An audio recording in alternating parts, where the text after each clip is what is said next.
Hey, I didn't eat a single vegetable yesterday and I feel sick. What's up?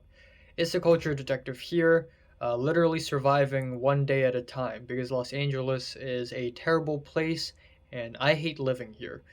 The only two good things that had happened to me so far in the USA, in LA specifically, is that I've not experienced any racism and the professor of my psychology course is really nice.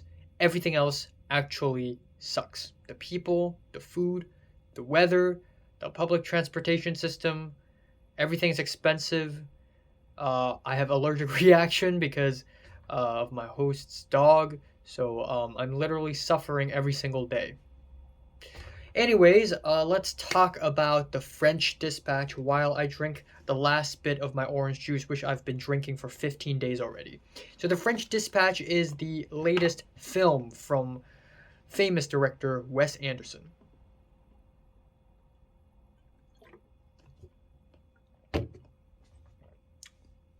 Wes Anderson, as you all know, is really well-known director in the USA, one of the most important filmmakers of our generation. He has made classic after classic. Of course, we have Fantastic Mr. Fox, which is the most brilliant film adaptation of a Roald Dahl short story. I'm sorry if I mispronounced that name. I'm really sorry. The Grand Budapest Hotel is literally the first Wes Anderson film I've ever seen. I've seen a long time ago, and I absolutely love it. Love the style, love the cinematography.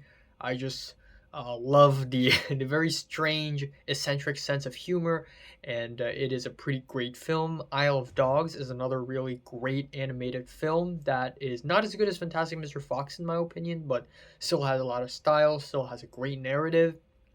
And of course, we have Moonrise Kingdom, and then tons of other movies like The Royal Tenenbaums and Rushmore. But anyways, The French Dispatch is the new Wes Anderson film, and it is as Wes Anderson as it can ever get. There is not a single film in this world that can imitate Wes Anderson more than Wes Anderson does on The French Dispatch.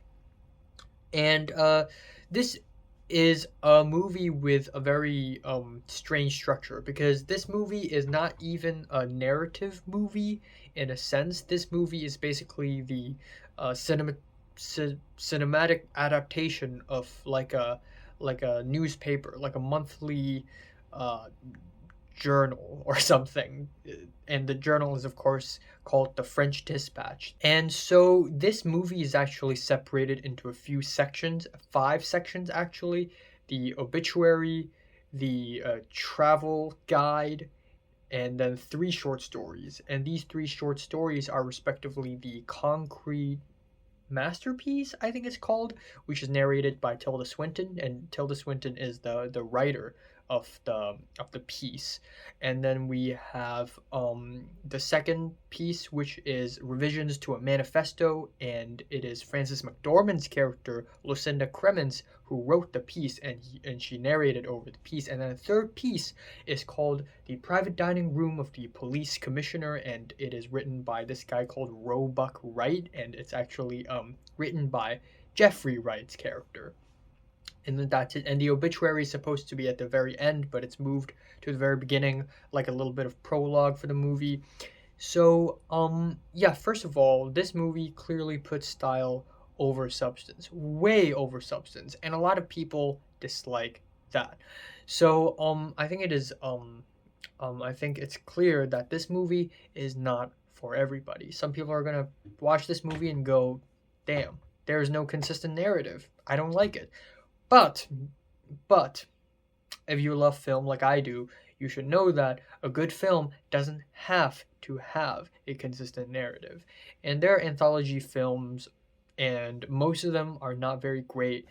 But this one, though, I think is really good.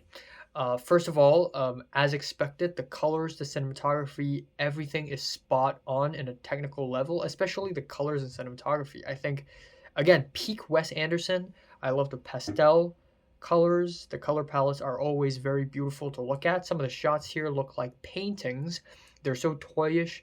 They're so funny and little, and cutesy at times. The cinematography is really steady. There's a lot of symmetry. There's a lot of great blocking, and I pretty much love every single shot in this movie. And this movie constantly jumps from black and white to color, which is a little annoying. And it's one of my gripes with this movie. It'll be fine if it's like one short story is black and white, and the other two is in color, or if there's a flashback, it will be black and white, and if it's present day, it would be in color. If these two are the cases, it would be fine. But I feel like the black and white and the color scenes just make no sense. There's no pattern to it whatsoever. But aside from that, I still really love this movie. The cast is amazing, as expected from a Wes Anderson movie. The cast is absolutely humongous. It is enormous. It has every single actor who has ever worked with Wes Anderson all put together, plus more. I mean, just Owen Wilson, Bill Murray, Lea Seydoux, Benicio del Toro, Tilda Swinton, Henry Winkler, Bob Balaban. I didn't even know Henry Winkler and Bob Balaban are in this movie until I watched the credits. And Edward Norton is in like 2 scenes. Saoirse Ronan was in like 3 shots. Elizabeth Moss was here and she was present in like 4 shots. Like like there's so many actors that some of them don't even have a lot to say. They don't even have a lot of screen time. Also, Natalie's texting me. Yes. But Jeffrey Wright is amazing in this movie.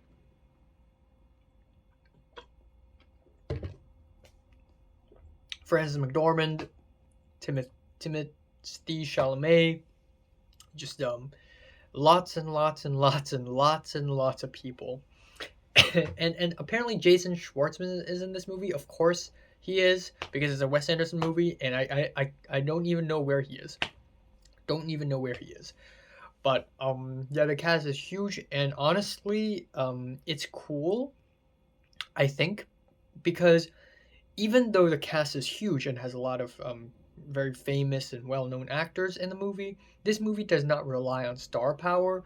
Rather, the very strange idea that these actors portray the roles that they are always meant to be in a Wes Anderson movie, and these actors themselves only manage to be in a specific type of character. Like, I cannot imagine Benicio del Toro in any other situation in a Wes Anderson movie than as a psychotic artist, a painter in a prison. Like, this is the only scenario I can imagine Benicio del Toro to be in a Wes Anderson movie. So that's really funny. Again, strange structure. It's not gonna please everyone, but I really like it. I like it when movies take a chance and experiment a little bit and have a bit of a structure. And I don't think this movie's a mess at all, because even though these short stories do not have a lot of stuff in common, I think overall it works because it's all the French Dispatch. It's all presented like a magazine. And I love the travel vlog bit. That the travel guide bit is really, really fun. The production is really over the top and intricate. The past and present side by sides are amazing, and the way all the characters just look at the camera awkwardly and just standing there is just amazing. There are a couple of scenes in this movie, especially in the first short story, The Concrete Masterpiece, The Concrete Artist, The Concrete, I forgot, but there are a couple shots where it's basically the mannequin challenge, where everybody just stops and is suspended midair, but the camera's still moving, and it's just going sideways, it's just trucking sideways, and it's just so much fun. And yeah, I was really sleepy last night when I watched this movie, but even though I was sleepy, I still laughed at a few moments. So yeah, I'm enjoying it. I'm liking it. It's not for everybody, but yeah, it's really good, and I hope it wins some Oscars. I also like the score. The score particularly worked well in the last short story. For the first one, I didn't really like it, honestly. It's just this bland piano bit. And for the second short story, the revisions to Manifesto story, the score is more like mixed with this song by Tip Top, who is actually Jarvis Cocker. And this is not the first time Jarvis Cocker has played quote unquote character in a Wes Anderson movie. He's in Fantastic Mr. Fox as well, and it's hilarious. So there's that. The French Dispatch, feeling a decent 8 on this thing. So, have you watched The French Dispatch from 1 to 10? Would you rate it? Like, and subscribe if you want more, and thanks for watching. I'll review Spencer maybe tomorrow. I don't know anymore. I don't know.